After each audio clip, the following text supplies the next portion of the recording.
Jaya Radha Madhava Jaya Kunja Vihari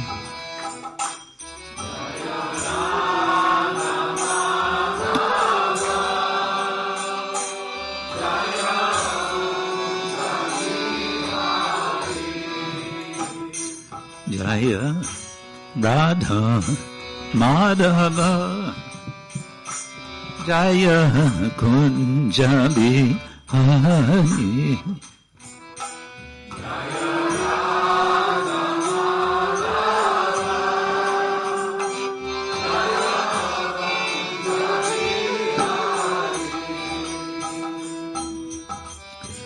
Gopi Janavallabha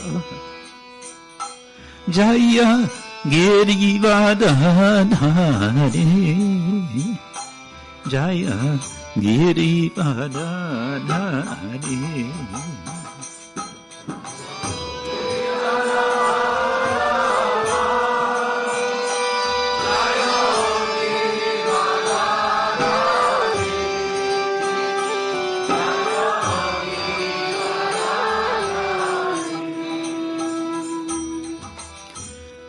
Yashodanandana Jaya Vrajajanaranjana Jaya Vrajajanaranjana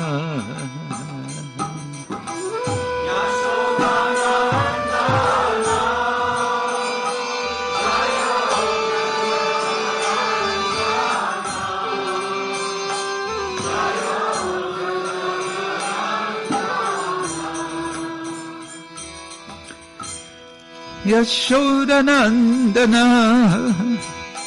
Jaya Vrajajanaranjana Jaya Vrajajanaranjana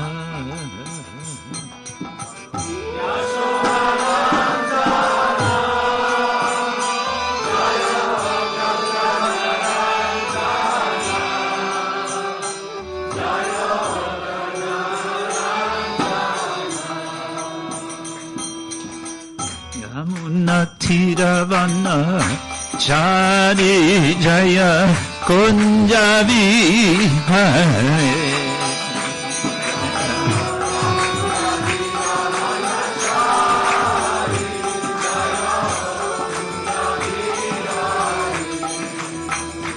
Jaya Yamuna Thiravana Chari Jaya Kunja Vihari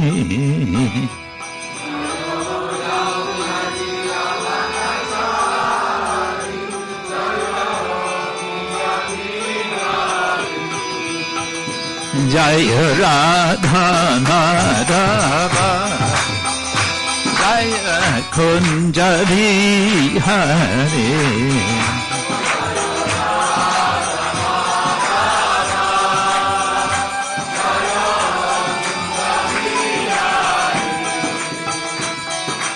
Gopi Janavallabha Jaya Girivardhari Hari Jaya Girivardhari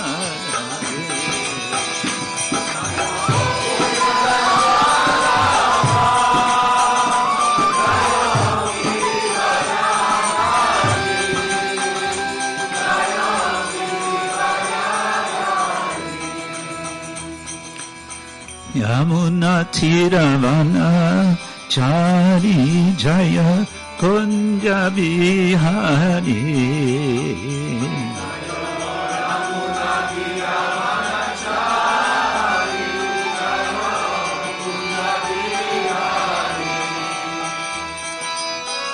Yamuna Thiravana Chari Jaya Kunja Vihari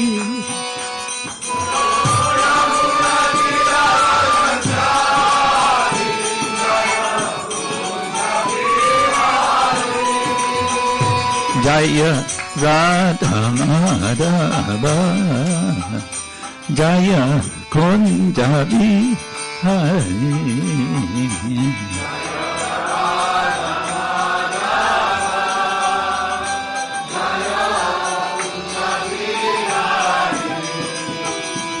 Hare Krishna, Krishna Krishna, Hare Hare, Hare Rama, Hare Rama, Rama Rama, Hare Hare.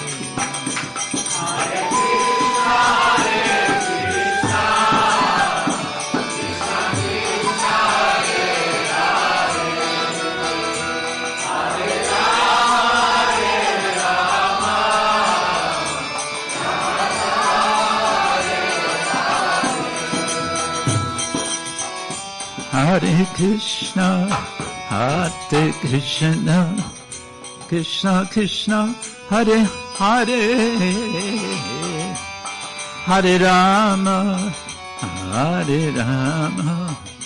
Rama Rama, Hare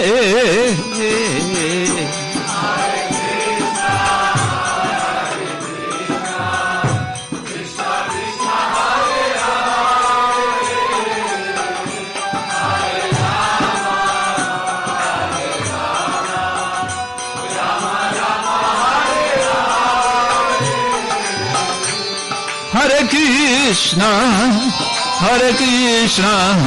Krishna Krishna, Hare Hare, Hare Rama, Rama Rama, Hare Hare.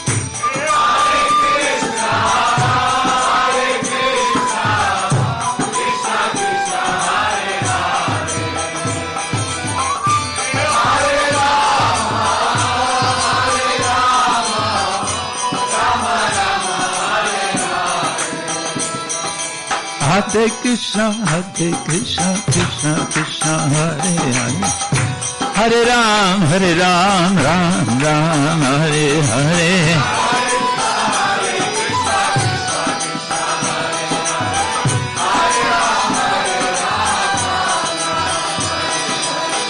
Hare Krishna, Krishna Krishna, Hare Hare, Hare Ram, Ram Ram, Hare Hare. Hare Krishna, Krishna Krishna, Hare Hare, Hare Rama, Rama Rama, Hare Hare.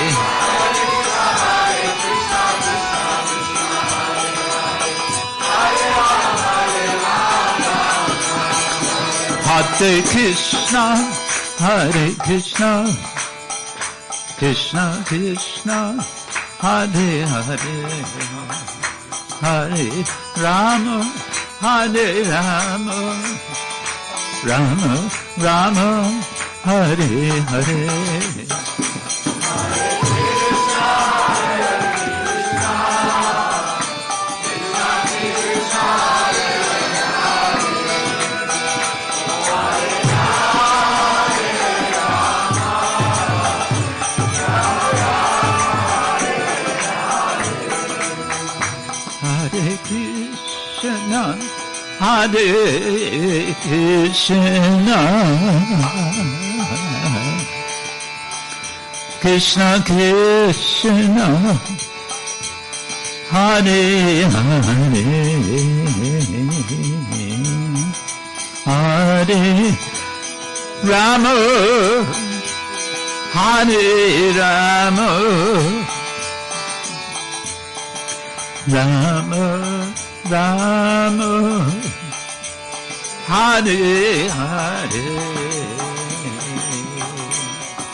Hare Krishna, Hare Krishna,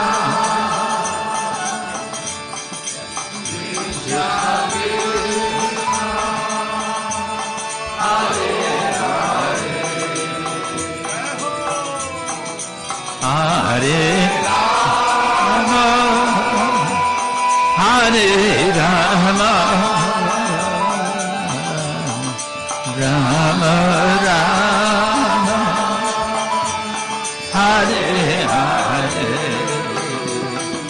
Hare Krishna, Krishna Krishna, Hare Hare, Hare Ram, Ram Ram, Hare Hare, Hare Krishna, Krishna Krishna, Hare Hare,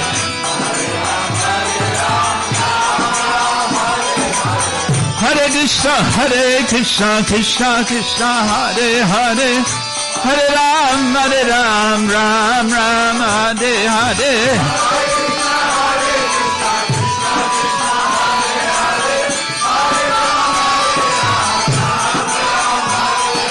Hare Krishna, Krishna Krishna, Hare Hare, Hare Ram, Ram Ram, Hare Hare.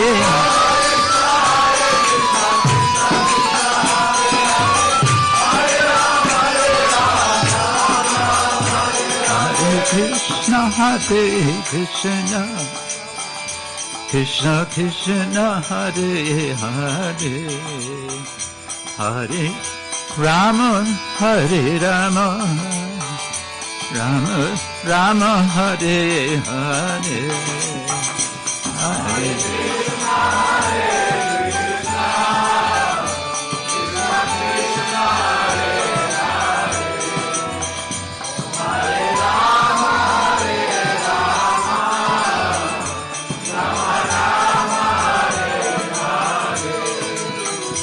Hare Krishna, Hare Krishna, Krishna Krishna, Hare Hare, Hare Rama, Rama Rama, Hare Hare.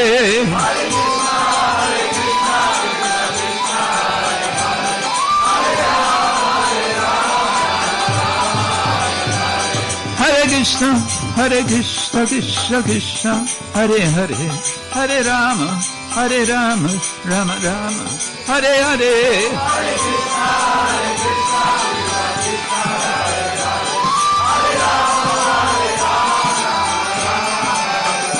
Haribo, Haribo, Haribo, Gaura Haribo.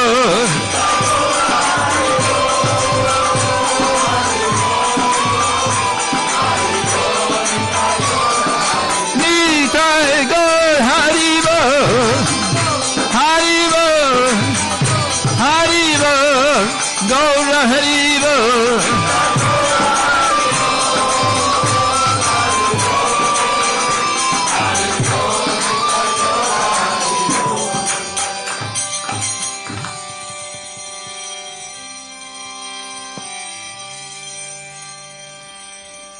Shri Harinam Sankirtana ki jai, Srila Prabhupada ki jai, Shri Gaur-Nitai ki jai, Samaveta Bhakta Vrinda ki jai,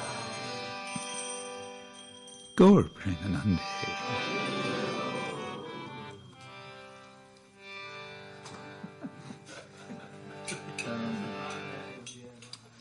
Doesn't seem to be wanting to cooperate today. Is the PowerPoint program on this computer? The computer is no, it's not working. The computer is not working. Oh. If you know how to do it directly. Technology. It's wonderful when it works, and when it doesn't, So maybe we should kind of forget it. But then I sort of would need some computer to see myself because my notes are there. But so there's no PowerPoint working on this. No, that's the issue. Yeah. Well, then.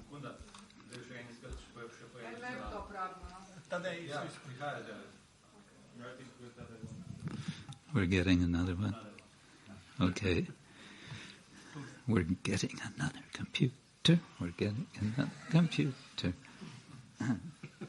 But why do you keep trying to do something with this if you know that this doesn't work? Okay. So, maybe I can begin by saying something about what the plan was. We'll see if we get it going. Okay, we have our translation. Good.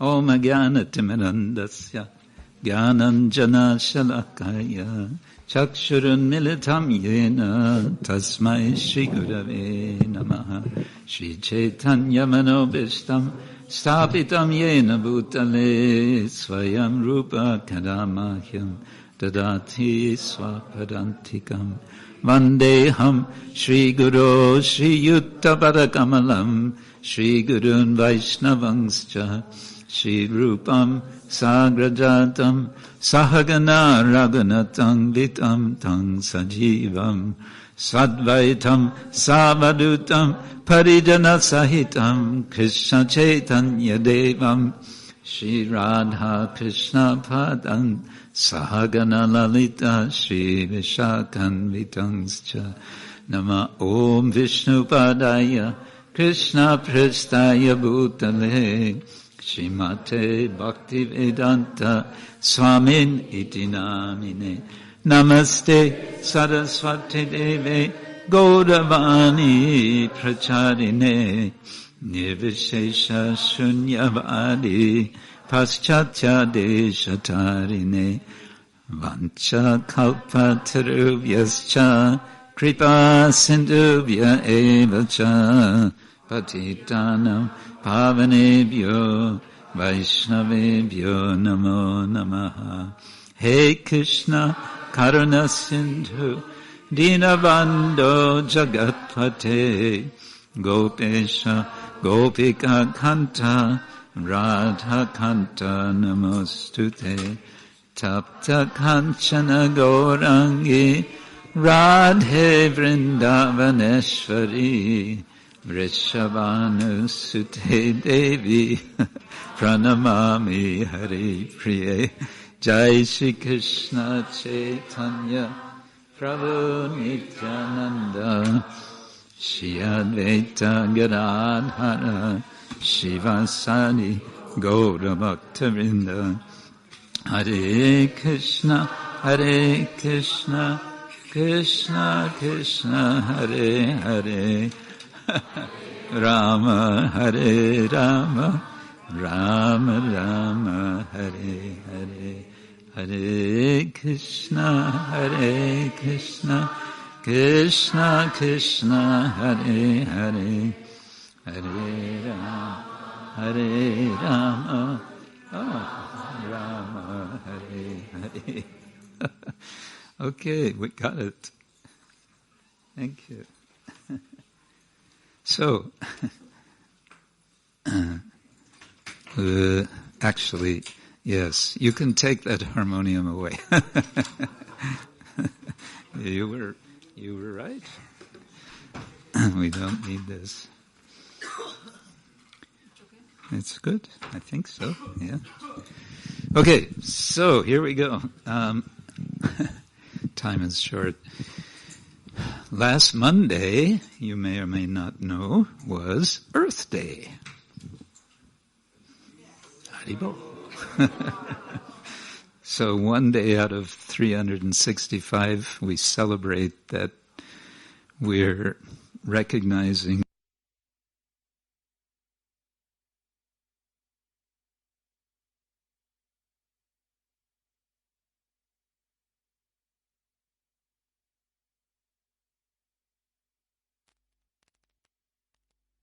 because it's the Hare Krishna movement, you know.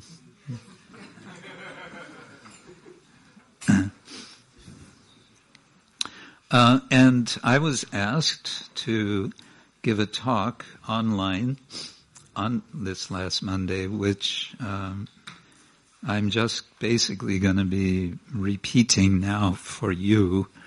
And if anyone was already listening on Monday, my apologies. But I'm presenting this as Cow Care is Earth Care. Can we connect the dots? That's my title, that's my question that I'm raising. Can we connect? How can we connect Cow Care with Earth Care? Since I think it's become very mainstream in people's minds that there is an issue, there is a problem, and it seems to be a big problem. of how we human beings are affecting this planet, the atmosphere, the climate. Everything is being affected, and it's being affected in ways which are becoming more and more troublesome, not just for humans, but for all the creatures on the planet. Yeah, so there's a lot of talk about this. There's lots of meetings. There's agreements being made.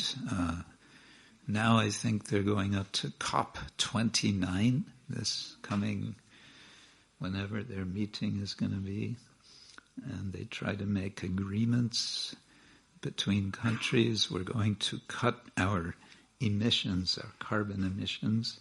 And they all sign papers, and then they all go home, and everything goes just as before, more or less. Let's see, yeah. A little history. This Earth Day was established in 1970, and it actually came... It was prompted what sparked interest in this was a book written by one American author, a lady named Rachel Carson. She wrote a book called Silent Spring, and it was a huge sensation because she was showing that the use of chemical fertilizers, especially DDT, I don't know what that stands for, but it's heavy chemicals, is destroying the land in a serious way. And people, no one had thought of this. Oh, we're destroying the land. And so that's kind of the beginning of a movement to be concerned about our environment.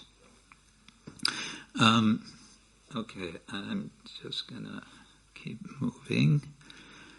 Well, I have some quotes here. This is from a scholar in America, also a current scholar named Jeff Sabo, or Sebo, professor of environmental studies at New York University. And he wrote a book called Saving Animals, Saving Ourselves.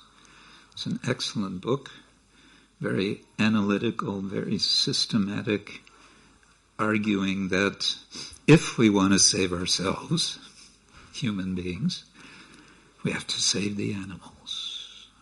And, yeah. So he says in this book, every year, humans harm and kill trillions of non-humans directly. Trillion means, 100 billion, and a billion is 100 million, and a million is 100 times 100,000, 100,000, and it's like that. So trillion is a lot. The U.S. government is $34 trillion in debt. Just that's a little factoid, keep you wondering how they keep going. Every year, humans harm and kill trillions of non-humans directly through activities such as factory farming, deforestation, and the wildlife trade. And we harm and kill trillions of non-humans indirectly. How? By the impact of our development, our consumption, and our pollution. That's going on, he points out. And he says, more generally, our treatment of other animals is contributing to pandemics, to climate change, and other global threats, and these threats are, in turn, contributing to suffering and death for humans and non-humans alike. And then he says, much of this harm is foreseeable and avoidable. But what do? We look the other way, and we allow the harm to increase with each passing year. So he's telling a rather grim, dark story, and he continues to say, unfortunately, this work of doing something for animals will not be easy. Why? Because in part, because of pandemics, climate change, other human-caused global threats, are called perfect moral superstorms. So we have the idea of a storm, magnify the storm to a superstorm, and then think of that in terms of morality.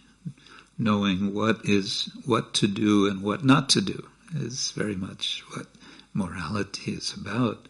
He says this means completely horrible moral superstorm. Then he explains that is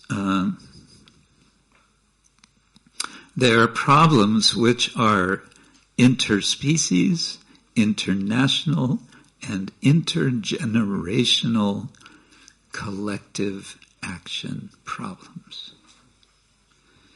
We all have problems, and we find ways of solving the problems, our individual, how do I solve this problem, everyday sort of things. This is talking about a problem which has a magnitude which is kind of bigger than any material problem that we can imagine for the planet. And he says, we all have an incentive, we all have a good motivation to be part of the problem, to continue being part of the problem rather than part of the solution. And who is responsible for this problem? If we take all the, what is it now, it's over 8 billion people on the planet. If we take all the 8 billion people, 0.000000001% of those people are the problem. That's us. We're basically part of the problem. And most of the people are the other 99.999% are being impacted by this. So everyone is being impacted, is being affected by what is happening on the planet. So then he says, addressing these threats ethically and effectively requires transforming not only our external social, political, economic, and ecological systems, but also, and I think this is where we should wake up, also our internal beliefs, values, intentions, and expectations. So that sounds like a very thoughtful analysis. And so then we may say, so what? But I'm a Hare Krishna, I chant Hare Krishna, I'm vegetarian, I'm good. Well, I think we should ask this question. Are we complicit in what we deplore? Do you know the word complicit? What's in Slovenian complicit? implicated. We are in the conspiracy. How would you say?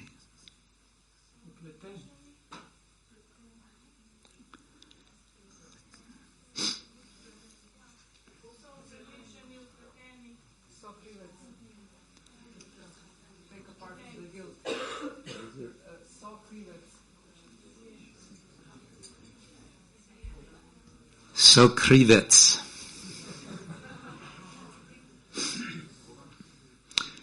Are we sokrivets in what we deplore? Objalovati. Objalovati. Objalovati. Objalovati. Objalovati. Objalovati. Objalovati. Sounds Italian. Doesn't make sense. We'll get it. Okay, another word could be what we hate, what makes us upset. Okay? So this is the question that we're raising. And then we may ask, so what is it that we don't like? Well, we don't like how animals are treated, right?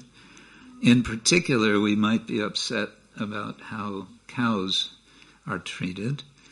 And I'm sorry to give you this information, but it's just what it is. Some 300 million cows per year are slaughtered. 34,000 every hour. And every, 6 million other kinds of animals. Yeah. So like that, I mean, you can go on and on with these sort of statistics, but we don't want to just get you depressed. 89 billion land animals slaughtered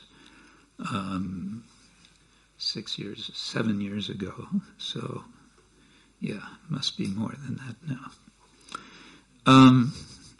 Yeah, I'm going to move faster now because... Yeah, I want to be a little bit provocative. How do you say provocative? Provocative.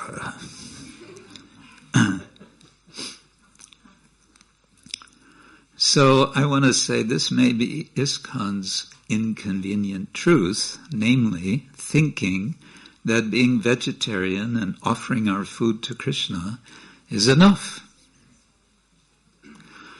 And having a few small farms with a few protected cows and thinking, this is enough.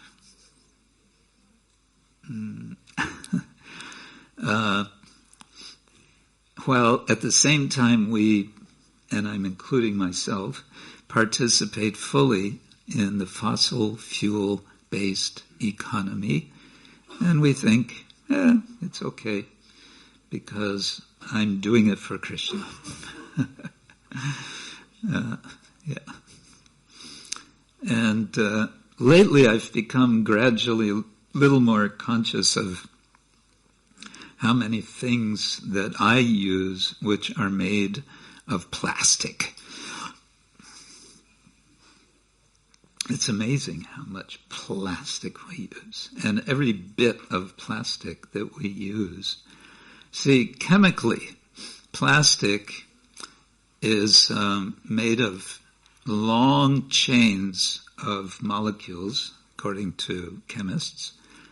And these long chains of molecules, they just don't break apart.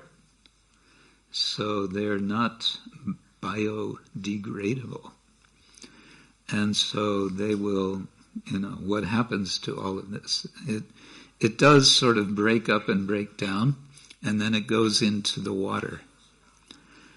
And then you've all probably heard of microplastics. Right. We're all full of it right now. We're full of plastic. And the ocean is becoming more and more and more and more and more full of plastic. One estimate is that by the year 2050, that's in 26 years, there's going to be as much plastic mass in the oceans as there is biomass in the oceans. So as many fish and plants growing in the ocean, that much plastic there's going to be. And that plastic is, as we speak, it's going through our blood. And we're thinking it's okay. Yeah. So, not okay. Another thing which I have been reflecting about, the word ambivalence. Do you know this word?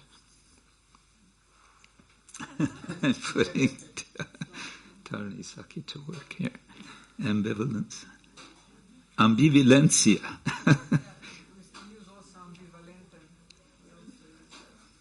Yeah. Anyway, ambivalence means having sort of mixed feelings about something. Having mixed feelings. So we have mixed feelings about animals. We love cows, even if we don't ever see them.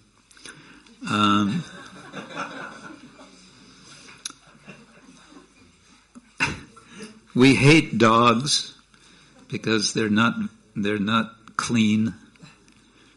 They're asuchi. I know some of us have pet dogs. I like dogs, yes. But some they say, dogs, no dogs. So, the point is we have kind of mixed feelings about animals. I won't get into this internal conflict of tradition, that's too complicated. Four-sided tunnel of collective Rajoguna and Tamoguna. What's the four-sided tunnel? This, of course, can be a whole discussion. The late Houston Smith, very famous American scholar of religion, one of the last, if not the last book that he wrote many books, was called Why Religion Matters. He actually was very religious himself. And he says that in our modern life, we're all in a kind of tunnel that we don't recognize. We're inside a big tunnel, and this tunnel has a floor, and it has two sides, and it has a ceiling, and the floor is scientism. It's the faith, it's the belief, the unfounded belief that all problems will be solved by science. Science will have all the answers, and if science doesn't have all the answers, then artificial intelligence will have all the answers. Right? So that's part of this tunnel that we are affected by.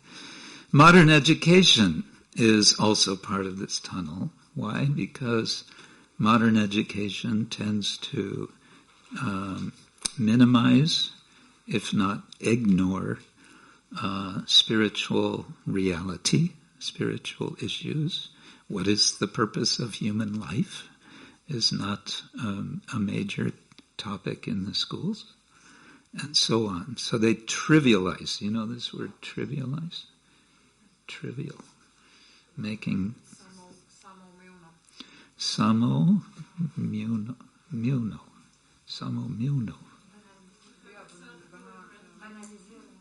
Banalisieren. Yeah, that sounds German. So this is going on. Modern law does the same thing, and also the mass media. Even the mass media may speak about religion sometimes, but it's always, in a way, just to trivialize. basically. And social media, don't get me started. So, good news. Srila Prabhupada came to the West, came and said, you know what? What you're doing is not going to work. And it's time to change our way of life. And specifically, he put it this way. That's a longer quote. I think I'll try to summarize. He's talking about what is flourish? What does it mean to flourish? What does it mean to be well situated materially? He said it's about receiving divine gifts. It's about receiving, recognizing that whatever we have, it comes from God, ultimately. It's as simple as that. And so the opposite of that is our tendency to exploit material nature, and that exploitation process entraps us and puts us in big trouble. Okay,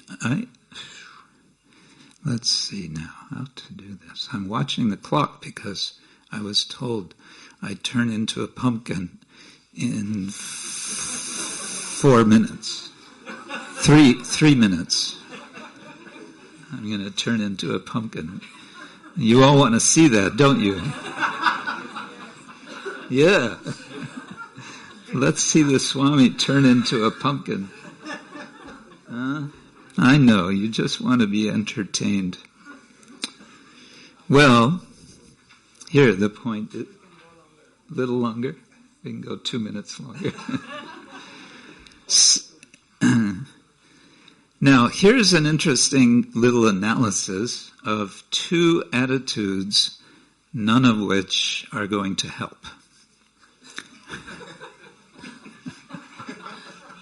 But I mention them because these are the predominant attitudes that people have related to the environment.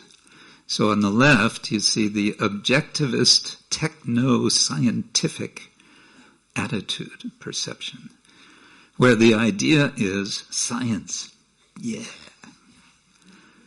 Nature domination, yeah. Artificial world.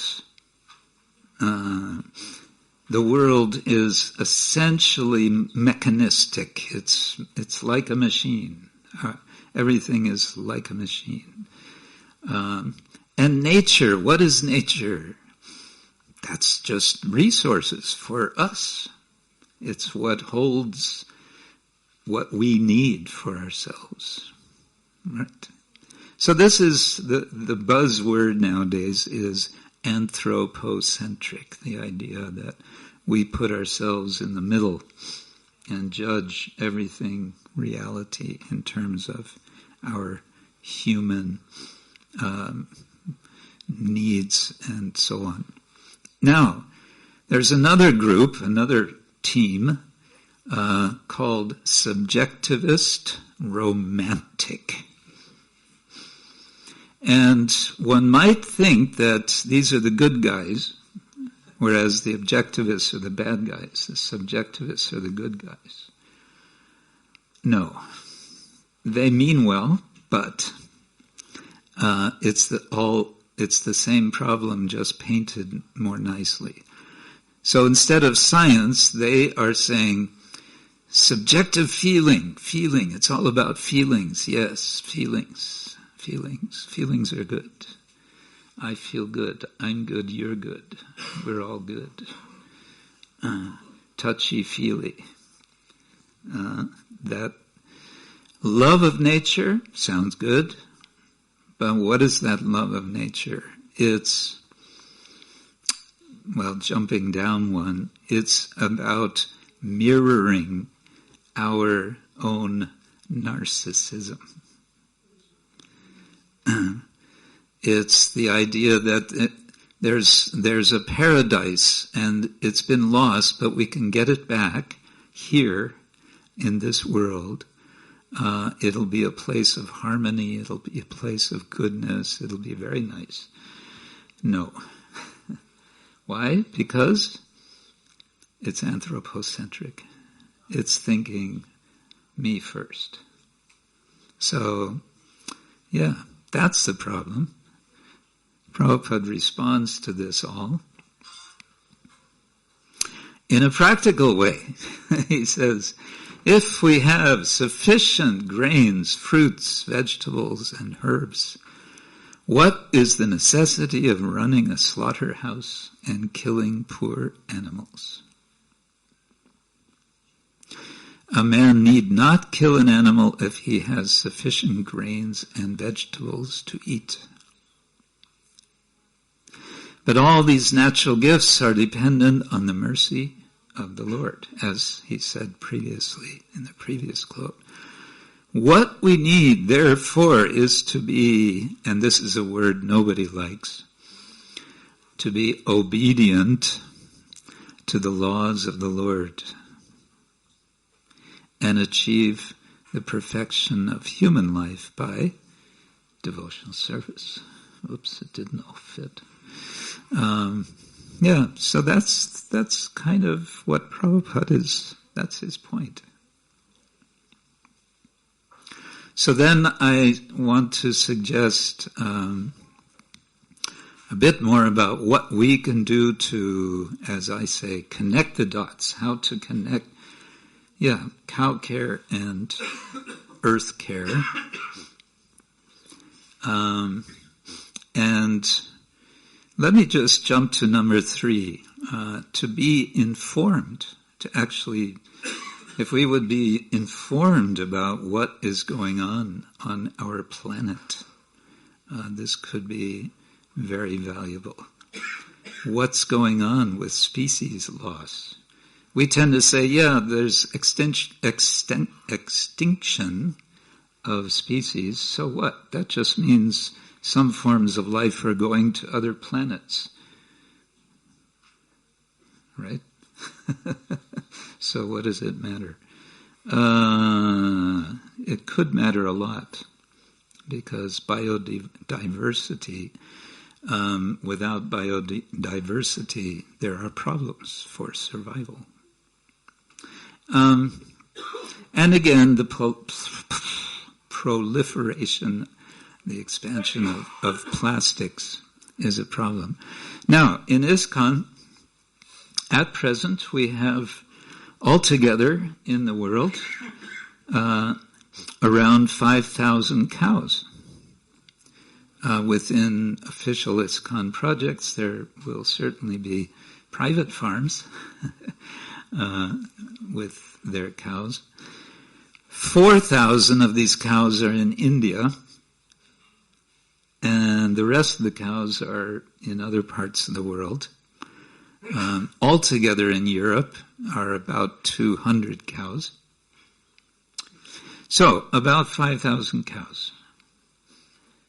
Some devotees who are very much involved in this issue and have been working on expanding this cow protection very energetically with the ultimate aim of supplying all of our deities in our temples with milk, with dairy from protected cows, have calculated how many cows would be needed.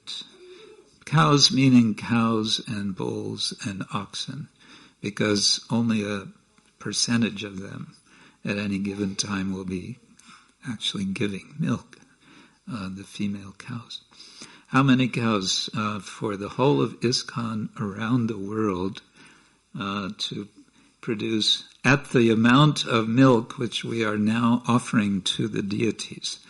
Anybody want to guess how many cows we need?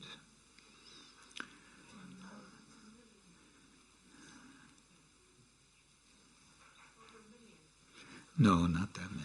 100,000. Well, that's closer. We need 68,000. So we have 5,000. That's a start.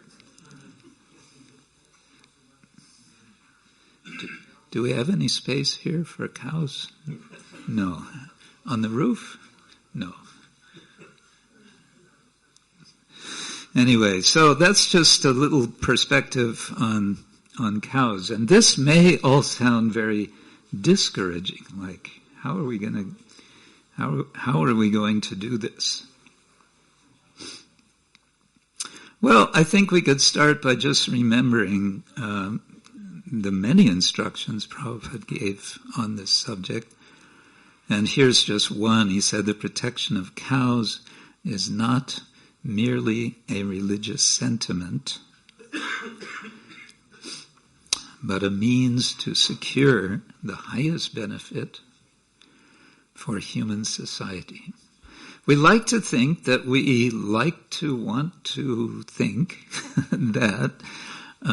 we want to help human society. We're all about being benefits, being good and beneficial, and we're giving so much spiritual knowledge for society. Yes? No? Yeah. So that's good. We need to do more of this. And we want to show something, isn't it? We want to show something practical, because people want to see something practical. They say in America, especially in New York City, talk is cheap. You know this expression? Talk is cheap. Speaking, everybody can speak. So I'm speaking, and that's cheap. Everyone's, what did he say?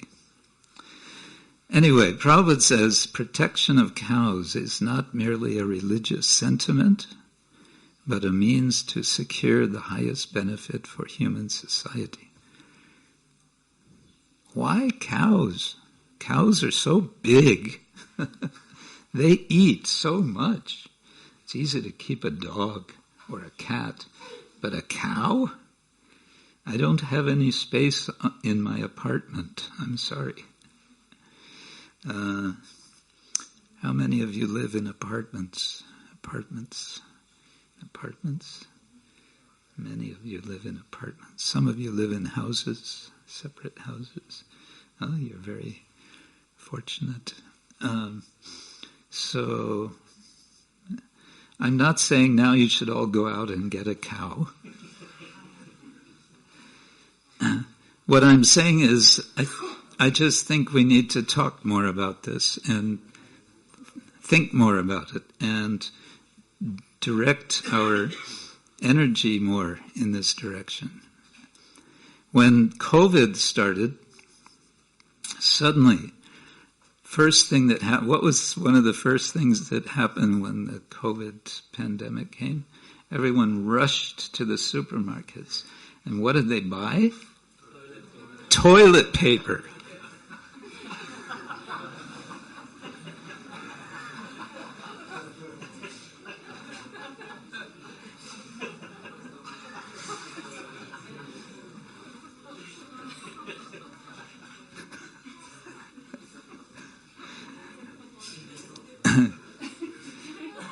The demigods must have been really shaking their heads. What is with these human beings?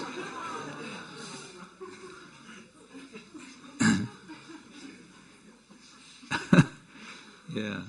But after they got enough toilet paper, they stocked up. They had a whole room full of toilet paper at home. Then, food. And then everyone kind of thought, oh gosh, what if there's no food in the supermarkets? Then what? And suddenly gardens became a thing. Isn't it, Leonard? Suddenly everyone thought, yeah, actually, gardening. And everyone was going on the internet and finding, how do you garden? Oh, well, you need seeds and you need plant. sunlight and water. Yeah, we can do this. But then what happened after the COVID was over? Everyone forgot about it. Back to so-called normal. When this is before most of your time, there was a time when Berlin, the whole city of Berlin, was surrounded so that no trucks could come in from the west to West Berlin. This was when Berlin was divided, East Berlin, West Berlin. And the attempt was, we won't say by who, the attempt was to sort of choke West Berlin, to force it so that they would kind of surrender and become part of the East. So then the West said, okay, we're going to fly in supplies. So they did this, I don't know, for some weeks they were flying in supplies into West Berlin. And then the East said, okay, we surrender, you can continue. The point is that the city of Berlin, they understood people could only survive for about 4 days without supplies coming from outside. 4 days. Yeah. So we have the structure of our society has become really very, it's actually quite dangerous, the condition we're in, but we're so accustomed to it, we think all is all right. Anyway, I'm going to stop there because this is actually, now is the beginning of the presentation that I was going to make. But we kind of got delayed. And so we can save this for another time. This is about cow protection and some of the some sort of basic points about cow protection and how we might develop it on a higher level. But I'll stop here for now because Sri Sri Panchatattva are waiting. And we don't want them to wait. Jai, Grantaraj. No, we didn't read from Grantaraj. Anyway, Bhagavad Gita as it is, Ki Jai. Srila Prabhupada Ki Jai. My apologies for a sort of different style of presentation, I suppose you could say. But I'm thinking about these things, and I think we're all thinking about them, but let's keep the discussion going. Yeah? Gaur Premanande Hare Krishna.